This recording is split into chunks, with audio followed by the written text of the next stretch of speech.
عاملين ايه؟ يا رب كلكم تكونوا بخير. هو الصراحه فيديو من غير اي تحضير ومن غير ما اعرف هقول ايه بالظبط، بس انا حبيت اشارككم اللي انا عملته النهارده، واللي ان شاء الله ربنا يقدرني ان انا افضل اعمله.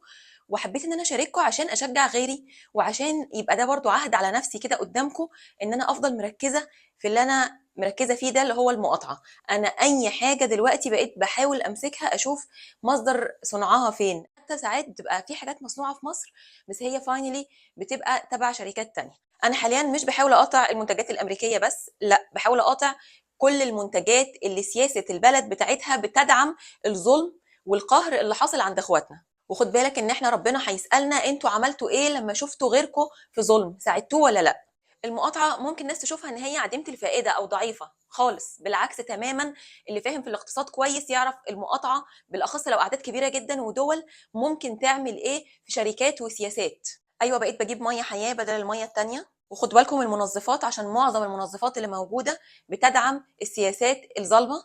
بجيب ده بدل التاني، على الاقل ده في جزء منه بيروح لمستشفى بهيه لسرطان الثدي. ولقيت شامبو كده لبناني، حسيت ان هو هيبقى كويس، جبته بدل الحاجات اللي انا كنت متعوده عليها عشان مقاطعه. وحتى مزيلات العرق معظم الموجود في السوق واللي احنا متعودين عليه بيدعم السياسات الغاشمه، فكنت بدور على حاجات تانيه.